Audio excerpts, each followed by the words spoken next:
주의하세요. 이것은 우연이 아닙니다. 당신이 바로 오늘 이 영상을 클릭한 데에는 이유가 있습니다. 겉으로는 계속 강한 척하고 있지만 당신 안의 무언가는 한계에 다다르고 있습니다. 당신은 단지 육체적으로 피곤한 것이 아닙니다. 마치 영혼이 숨쉬기조차 힘든 것처럼 느껴집니다. 당신은 계속 기도하고 있습니다. 그러나 침묵 속에서 계속 섬기고 있습니다. 그러나 예전과 같은 불꽃은 없이 계속 믿고 있습니다. 그러나 입 밖으로 꺼내지 못하는 질문들을 품은 채로, 그리고 지금 당신이 들어야 할 말은 이것입니다. 이 피로는 실패가 아닙니다. 이것은 전환의 신호입니다. 하나님은 당신의 이야기를 통제하지 못하고 계신 것이 아닙니다. 그분은 당신이 아직 보지 못하는 무언가를 준비하시기 위해 이 계절을 사용하고 계십니다. 끝까지 함께하세요. 오늘 당신은 이 단계가 끝이 아니라는 것을, 바로 이 지점이 하늘이 당신을 위해 움직이기 시작하는 정확한 자리라는 것을 이해하게 될 것입니다. 하룻밤 푹 잔다고 해결되지 않는 종류의 피로가 있습니다. 당신은 누워 눈을 감지만 세상이 잠든 사이 보이지 않는 전쟁을 치른 것처럼 깨어납니다. 몸은 쉬었을지 몰라도 영혼은 오랫동안 너무 무거운 것을 짊어진 채 경계 상태에 머물러 있습니다. 당신은 해야 할 일을 계속하고 있습니다. 책임을 다합니다. 약속을 지킵니다. 메시지에 답합니다. 필요할 때는 미소도 짓습니다. 그러나 당신 안에서는 조용한 질문이 메아리칩니다. 내가 이걸 언제까지 버틸 수 있을까? 당신의 기도는 변했습니다. 예전에는 기대감으로 가득 차 있었습니다. 지금은 때로 한숨일 뿐입니다. 짧은 말들, 아무것도 보지 못한 채 허공을 바라보는 침묵의 순간들, 그리고 마음 깊은 곳에서 이런 생각을 했을지도 모릅니다. 하나님은 정말로 이것이 나에게 얼마나 힘든지 보고 계실까? 잘 들으세요.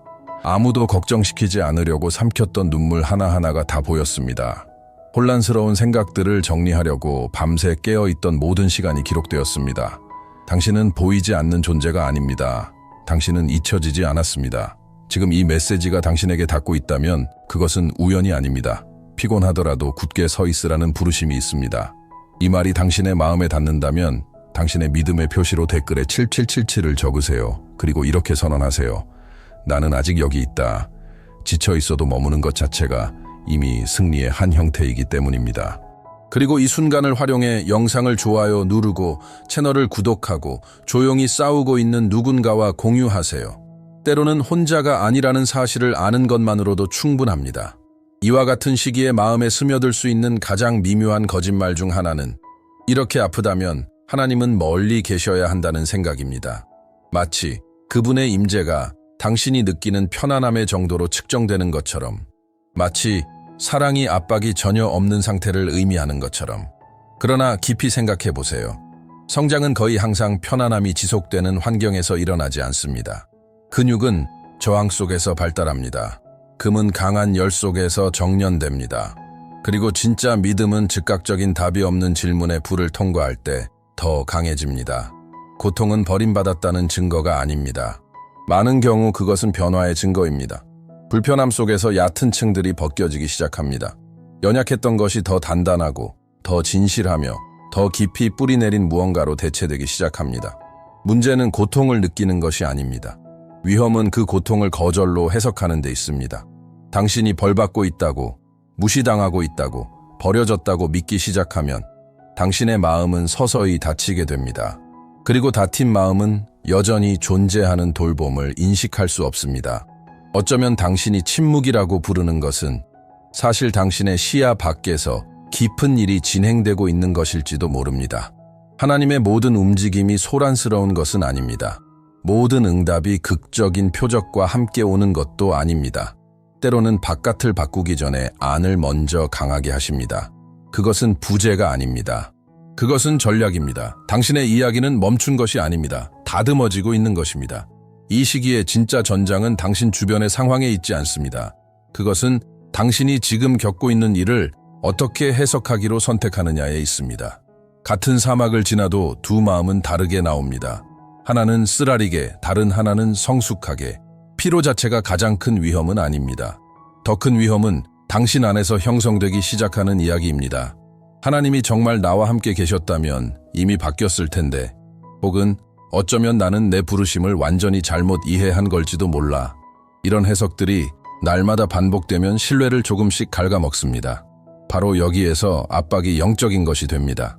그것은 단지 힘든 날들을 견디는 문제가 아닙니다. 그 날들 속에서 하나님이 당신의 마음 안에서 어떤 분이 되느냐의 문제입니다. 이해하지 못해도 여전히 선하신 분입니까? 상황이 움직이지 않아도 여전히 신실하신 분입니까? 느껴지지 않아도 여전히 함께 하시는 분입니까? 만약 당신이 지침으로 인해 하나님을 당신의 좌절의 색으로 칠하도록 허용한다면 당신의 시야는 왜곡될 것입니다. 그리고 시야가 왜곡되면 성급한 결정들이 정당해 보이기 시작합니다. 사람들은 부르심을 받지 않았기 때문에 포기하는 것이 아니라 과정을 거절로 재해석했기 때문에 포기합니다. 그러나 또 다른 가능성이 있습니다. 당신은 같은 시기를 바라보며 이렇게 말할 수 있습니다.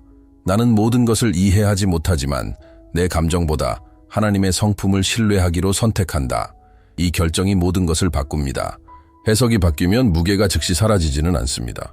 그러나 그것은 더 이상 당신의 소망을 파괴할 힘을 가지지 못합니다. 기다림에는 깊이 불편한 무언가가 있습니다. 그것은 단지 답이 없는 것이 아니라 세상은 나아가고 있는 것 같은데 자신은 멈춰 있는 느낌입니다. 당신은 기도하고 일하고 애쓰지만 여전히 모든 것이 정지된 것처럼 마치 자신의 이야기 속에서 길게 늘어진 공백을 살고 있는 것처럼 느껴집니다.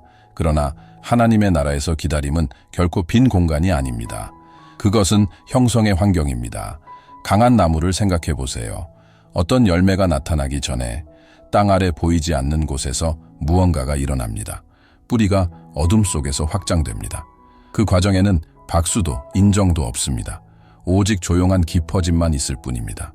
뿌리가 깊어지지 않으면 첫 번째 바람에 쓰러집니다. 내부의 지탱이 없으면 외적인 성장은 위험해집니다. 당신이 지연이라고 부르는 것은 사실 깊어짐일지도 모릅니다. 아무 일도 일어나지 않는 것처럼 느껴질 때 당신의 구조는 강화되고 있습니다. 당신의 인내는 자라고 있습니다. 하나님에 대한 당신의 의존은 빠른 결과에 기반한 것이 아니라 더 실제적인 것이 되고 있습니다. 기다림은 팔짱을 끼고 있는 것이 아닙니다. 관중이 없어도 계속 순종하는 것입니다. 아무도 인정하지 않아도 정직을 지키는 것입니다. 상황이 변하지 않아도 신실하게 머무는 것입니다. 이 시기는 당신의 꾸준함을 훈련시키고 있습니다. 눈에 보이는 움직임이 없어도 계속 걸어가는 법을 가르치고 있습니다. 그리고 언젠가 열매가 나타나면 지켜보는 사람들에게는 갑작스러워 보일 것입니다. 그러나 당신은 그것이 갑작스러운 일이 아니었음을 알게 될 것입니다. 그것은 당신의 뿌리가 한 번도 닿을 수 있으리라. 상상하지 못했던 깊은 곳에서 물을 찾는 법을 배웠던 시간의 결과였습니다. 모든 것이 순조롭게 흐를 때 신뢰를 선언하는 것은 쉽습니다. 문이 열리고 응답이 빠르게 오고 표적들이 모든 걸음을 확인해 주는 것처럼 보일 때 그런 순간에는 믿음이 자연스럽고 거의 자동적으로 느껴집니다. 그러나 또 다른 종류의 믿음이 있습니다. 어둠 속에서 태어나는 믿음입니다. 주위를 둘러보아도 진전이 보이지 않을 때입니다. 확신이 줄어들 때입니다. 감정적인 열정이 더 이상 당신의 확신을 지탱하지 못할 때입니다. 바로 그 자리에서 당신은 자신이 느꼈던 감정 때문에 하나님을 따르고 있었는지 아니면 그분이 어떤 분이신지 때문에 따르고 있었는지를 알게 됩니다. 어둠 속의 믿음은 열정의 폭발이 아닙니다. 반복되는 결단입니다. 모든 의심의 이유를 나열하려는 마음과 싸우면서도 나는 여전히 신뢰한다 라고 말하며 하루를 시작하는 것입니다. 하늘이 침묵하는 것처럼 보여도 계속 기도하는 것입니다. 손이 지쳐 있어도 붙들고 있는 것입니다. 누군가가 협곡을 건너며 밧줄을 붙잡고 있는 모습을 상상해 보십시오. 땅이 안정적일 때는 그 밧줄이 단지 하나의 요소처럼 보입니다. 그러나 발밑에 땅이 사라질 때 그것은 전부가 됩니다. 더 이상 당신을 지탱할 것이 없을 때 그때 당신은 그 밧줄을 신뢰하는지 알게 됩니다. 이 시기는 당신의 신뢰가 어디에 기대어 있었는지를 드러내고 있습니다. 결과였습니까? 감정이었습니까? 아니면 변함없는 하나님의 성품이었습니까? 어둠 속에서 자라는 믿음은 다릅니다. 그것은 박수나 끊임없는 표적에 의존하지 않습니다. 조용하고 단단하며 끈질깁니다. 그리고 빛이 다시 돌아올 때 반드시 돌아옵니다. 당신은 이 단계를 지나며 믿음이 줄어든 것이 아니라 더 깊고 더 견고하며 흔들 수 없는 믿음을 얻게 되었음을 깨닫게 될 것입니다. 하나님께 부르심을 받았다고 느끼는 사람들 위에는 조용한 압박이 존재합니다. 언제나 강해야 하고, 언제나 준비되어 있어야 하며, 언제나 영감에 차 있어야 한다는 내적인 기대입니다. 구별되었다는 것이 결코 흔들리지 않는 것을 의미하는 것처럼, 연약함이 곧 영적인 실패인 것처럼, 그리고 당신은 모르는 사이에 이상적인 자신의 모습을 만들어 왔습니다. 모든 것을 견디고, 모든 것을 해결하고, 모든 것을 감당하는 사람. 당신은 많은 이들의 버팀목이 되었고, 상담자가 되었고, 중보자가 되었고, 책임지는 사람이 되었습니다. 다른 이들을 지탱하는 동안 당신은 자신의 한계를 무시해 왔습니다. 그러나 여기 해방시키는 진리가 있습니다. 선택되었다는 것은 파괴될 수 없다는 뜻이 아닙니다. 하나님께 깊이 사용된 남자와 여자들도 감정적인 붕괴를 겪었습니다. 강한 믿음을 가진 사람들도 압도당하고 혼란스럽고 심지어 낙심하기도 했습니다. 차이는 연약함이 없었기 때문이 아니라 그 연약함을 성과 뒤에 숨기지 않고 하나님께 가져가는 용기에 있었습니다. 항상 강해야 한다고 믿기 시작하면 당신은 영성을 자립과 혼동하게 됩니다. 그러나 자립은 어떤 인간에게도 감당하기에 너무 무거운 짐입니다. 하나님의 은혜는 완벽한 수행 위에 머무르지 않습니다. 그것은 진실함이 있는 곳에 나타납니다. 나는 괜찮지 않습니다. 도움이 필요합니다. 라고 말하는 곳에 나타납니다. 어쩌면 당신을 지치게 하는 것은 외적인 전투만이 아니라 흔들리지 않는 것처럼 보이려는 끊임없는 시도일지도 모릅니다. 그리고 만약 이 시기가 당신에게 연약함이 당신의 부르심을 취소하는 것이 아니라 오히려 당신의 의존을 깊게 한다는 것을 가르치고 있다면 어떻겠습니까? 당신은 고립된 요새가 되도록 부르심을 받은 것이 아닙니다. 은혜에 의해 지탱되며 걷도록 부르심을 받았습니다. 이제 매우 실제적인 것에 대해 이야기해야 합니다. 당신이 짊어지고 있지만 애초에 당신에게 맡겨진 적이 없는 짐들에 대해 말입니다. 시간이 흐르면서 당신은 자신의 한계를 넘는 책임들을 떠맡기 시작했습니다. 당신의 문제가 아닌 문제들, 당신 혼자에게 달려있지 않은 결정들, 아무도 분명히 요구하지 않았지만 스스로 떠안은 기대들, 그리고 이 모든 것이 이미 무거운 배낭 안에 보이지 않는 돌처럼 쌓여왔습니다. 당신은 기도하지만 여전히 통제하려고 합니다. 방향을 구하지만 혼자 해결하려고 고집합니다. 깊은 곳에는 놓아버리는 것에 대한 두려움이 있습니다. 맡겨버리면 무언가가 무너질 것 같은 두려움입니다. 그러나 모든 것을 통제하려는 것은 믿음이 아닙니다. 그것은 예정된 탈진입니다. 책임과 과부하 사이에는 차이가 있습니다. 책임은 강하게 합니다. 과부하는 짓누릅니다. 그리고 맡겨지지 않은 것까지 짊어지려 고집하면 두 가지가 일어날 수 있습니다. 몸이 대가를 치르게 하거나 마음이 압박을 마비시키기 위한 조용한 탈출구를 찾기 시작합니다. 진정한 내려놓음은 무엇이 당신의 몫이고 무엇이 아닌지를 구분할 때 시작됩니다. 이것은 내가 성실하게 하겠습니다. 그러나 이것은 하나님께 돌려드립니다. 라고 말하는 것입니다. 맡기는 것은 포기가 아닙니다. 그것은 무한하신 하나님 앞에서 인간의 한계를 인정하는 것입니다.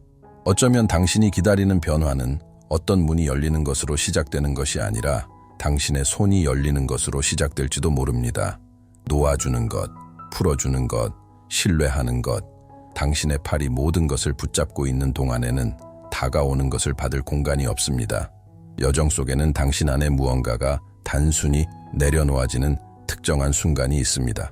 그것은 포기가 아닙니다. 믿음을 버리는 것이 아닙니다. 모든 것을 혼자서 지탱할 수 있다는 환상이 끝나는 순간입니다. 그 순간은 겉으로 보기에 극적이지 않습니다. 대부분 조용히 일어납니다. 짧은 기도 속에서, 깊은 한숨 속에서, 마침내 참지 못하고 흘리는 눈물 속에서 하나님께 자신의 인내를 증명하려 애쓰는 것을 멈추고 자신의 한계를 솔직하게 인정하는 순간입니다. 그리고 바로 그 지점에서 영적인 세계의 변화가 일어납니다. 하나님은 여전히 자립심이 자리 잡고 있는 곳에 억지로 들어오지 않으십니다. 마음이 통제를 붙들고 있으려는 곳에 강제로 개입하지 않으십니다. 그러나 당신이 저는 감당할 수 없습니다라고 말할 때 하늘은 책망으로 반응하지 않습니다. 가까이 다가옴으로 반응합니다. 진정한 내려놓음은 당신을 약하게 만들지 않습니다. 그것은 당신을 다시 정렬시킵니다. 성과의 무게를 벗기고 의존의 초점을 돌려줍니다. 당신은 자신의 믿음을 증명하기 위해 싸우는 것을 멈추고 이미 당신 위에 선언된 사랑 안에서 쉬기 시작합니다. 바로 그 지점에서 피로는 당신의 정체성을 규정할 힘을 잃습니다. 당신은 더 이상 모든 것을 견디는 강한 사람이 아닙니다. 당신은 신뢰하는 아들입니다. 맡기는 딸입니다. 그리고 지친 삶이 마침내 내려놓을 때 무언가가 움직이기 시작합니다.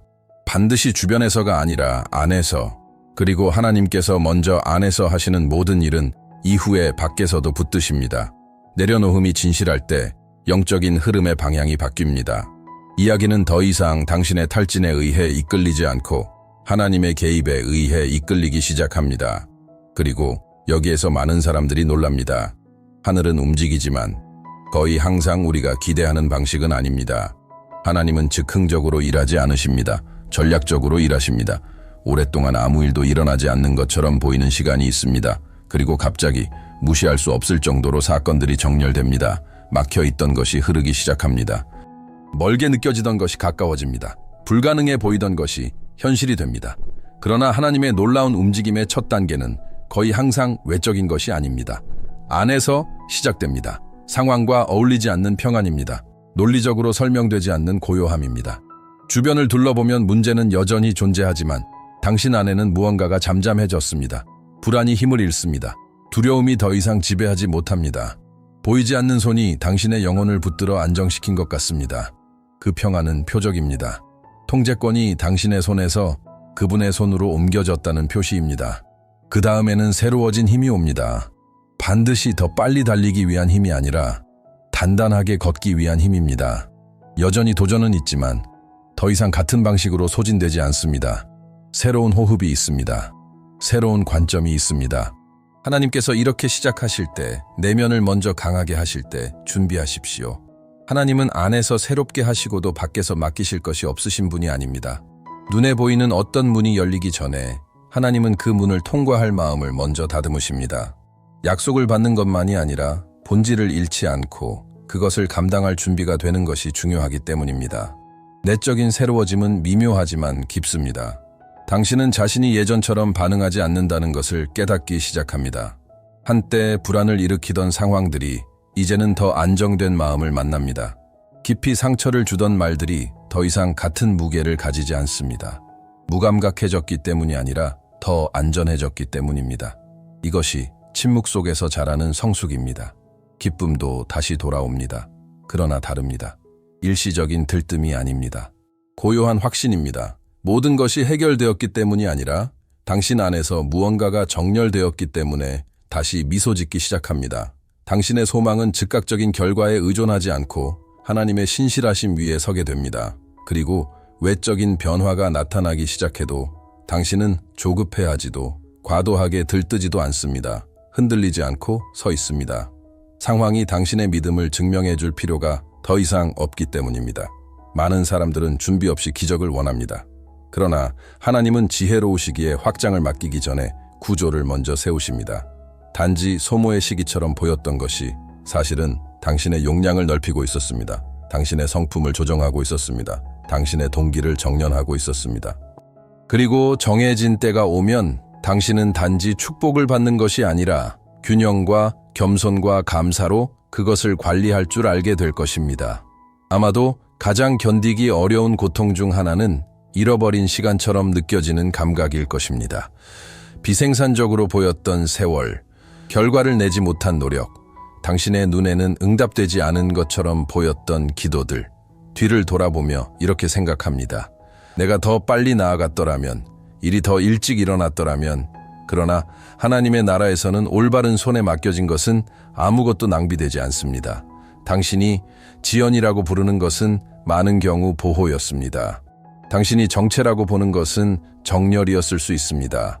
당신이 멈춰 있다고 생각하는 동안 하나님은 보이지 않는 세부 사항들을 정리하고 계셨습니다. 연결들, 기회들, 성숙, 성품. 신적인 가속이라는 것이 있습니다. 과정을 건너뛰는 것이 아닙니다. 기다림을 보상하는 속도로 거두는 것입니다. 몇 년이 걸릴 문들이 연속적으로 열리기 시작하는 때입니다. 회복이 단지 잃어버린 것을 돌려주는 것이 아니라 깊이와 목적을 더해줄 때입니다. 비어있는 것처럼 보였던 세월은 뿌리를 내리고 있었습니다. 깊은 뿌리는 풍성한 수확을 지탱합니다. 당신은 결국 그 어려운 시기가 당신의 정체성이 강화된 토양이었음을 깨닫게 될 것입니다. 하나님에 대한 의존이 말이 아니라 확신이 된 자리였습니다. 머무는 법을 배운 곳이었습니다. 그리고 열매가 나타날 때 당신은 교만이 아니라 감사로 반응할 것입니다. 그것이 자신의 힘이 아니었음을 알기 때문입니다. 아무 일도 일어나지 않는 것처럼 보였던 시간 속에서 은혜와 신실하심이 조용히 일하고 있었음을 알기 때문입니다. 시간은 도둑맞지 않았습니다. 구속되었습니다. 이제 잠시 속도를 늦추십시오. 포기하는 사람처럼이 아니라 받기 위해 자신을 위치시키는 사람처럼, 가능하다면 몇 초 동안 눈을 감고 가슴 위에 손을 올리십시오. 깊이 숨을 쉬십시오. 이 순간을 영상의 또 다른 부분으로 여기지 마십시오. 하나의 전환점으로 만드십시오. 아버지, 지쳤지만 포기하지 않고 걸어온 이 삶을 주님께 올려드립니다. 주님은 모든 조용한 전투, 잠 못 이루던 밤, 이것이 끝이라고 설득하려 했던 모든 생각을 알고 계십니다. 그러나 이것은 끝이 아닙니다. 상황에 의존하지 않는 평안을 지금 부어주십시오. 마음을 고요하게 하시고 심장을 강하게 하십시오. 지쳐있다는 이유로 느끼는 죄책감을 제거해 주십시오. 당신은 잊혔다고 말하던 모든 거짓이 끊어지게 하십시오. 힘을 새롭게 하십시오. 소모가 있었던 곳에 생명을 불어넣으십시오. 좌절이 있었던 곳에 소망을 심으십시오. 지연이 있었던 곳에 회복을 준비하십시오. 이 시기가 탈진으로 끝나지 않고 간증으로 끝나게 하십시오. 이 순간을 전환점으로 표시해 주십시오. 외적인 변화가 아직 오고 있는 중일지라도 주님께서 여전히 모든 세부를 이끌고 계신다는 확신을 내면에 인치십시오. 당신은 이 단계를 부서진 채로 끝내지 않습니다. 변화된 채로 지나갑니다. 당신의 미래는 취소되지 않았습니다. 당신의 이야기는 아직 쓰이고 있습니다. 이 기도가 당신 안에서 울린다면 댓글에 아멘 또는 저는 받습니다 라고 적으십시오. 그리고 하늘이 여전히 주목하고 있음을 기억해야 할 누군가와 나누십시오.